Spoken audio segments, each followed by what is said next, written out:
Με συγχωρείτε πολύ, αλλά αρχίζω πια και βγάζω συμπεράσματα στην αίθουσα αυτή. Ότι μεταβάλλεστε εσείς του ΣΥΡΙΖΑ όχι σε δεξιά, μεταβάλλεστε σε μία μορφή σκληρής δεξιάς. Κατ' ουσίαν. Ο καθένας θυμάται ότι τον βολεύει και ότι τον συμφέρει. Και το Πασόκ κάθεται στα έδρανα, ξεχνάει όμως και το Πασόκ, να λέμε την αλήθεια, ξεχνάει το Πασόκ πόσους διόρισε. Και ότι η φτώχευση από εκεί ξεκίνησε.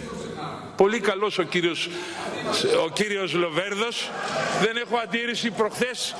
Προχθές βγήκε την παρουσία μου ο κύριος Λοβέρδος και εξέφρασε τη λύπη του για τα θύματα του αεροπλάνου.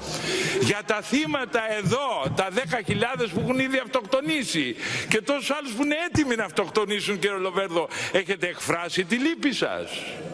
Την έχετε? Την έχετε, εντάξει. Ότι ανήκετε σε ένα κόμμα το οποίο ξεκίνησε να φέρει σοσιαλισμό και αντί σοσιαλισμού έφερε μια μορφή συμβιβασμένης δεξιάς. Αυτό, όχι, είναι ψέμα αυτό, έτσι είναι, είστε αριστεροί κι εσείς. Εντάξει, είστε πιο αριστεροί από το ΣΥΡΙΖΑ.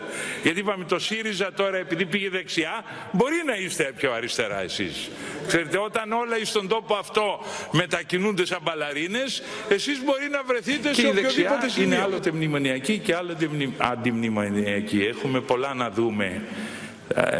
Το Γαϊτανάκι έχει ακόμη πολλές αλλαγές για τη Νέα Δημοκρατία και περιμένω να δω ποιον εκ των 4 εκλεκτών σας θα εκλέξετε, διότι άκουσα σήμερα και μία άποψη στο ράδιο, δεν ξέρω από ποιον ελέγχθη, ότι να μην γίνει δεύτερος γύρος και όποιος βγει πρώτος, αυτός, δηλαδή αν βγει πρώτος με 22% ένας και άλλοι 15-13, ξέρω, θα πείτε αυτός να βγει. Θα έχετε πρόεδρο έναν που έχει... δεν ξέρω από ποιον ελέγχθη. Ελέγχθη από μεγάλο στέλεχος. Πώς? Αγωνία για το ποιον θα βγάλετε.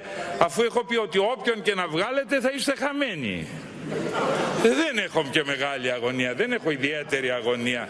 Έχω πει ότι και οι 4 δεν κάνουν. Ο μεν ένας, ο κύριος Μεϊμαράκης, γιατί άπαξ αποτυχών πάντα αποτυχών, ο άλλος είναι βιβλιοπόλης ακροδεξιός, ο κύριος, πώς τον λένε, τον ξεχνάω, ο τρίτος είναι γιος βασιλόφρονα στη Θεσσαλονίκη, ο κύριος Τζιζικότσας, και τέταρτο ποιον έχετε? Ποιος? Το Μητσοτάκη. Αυτός έχει την κατάρα. Την κατάρα της οικογένειας, την σέρνει επαξίως. Λοιπόν, και να κάνουμε και λίγο χιούμορ.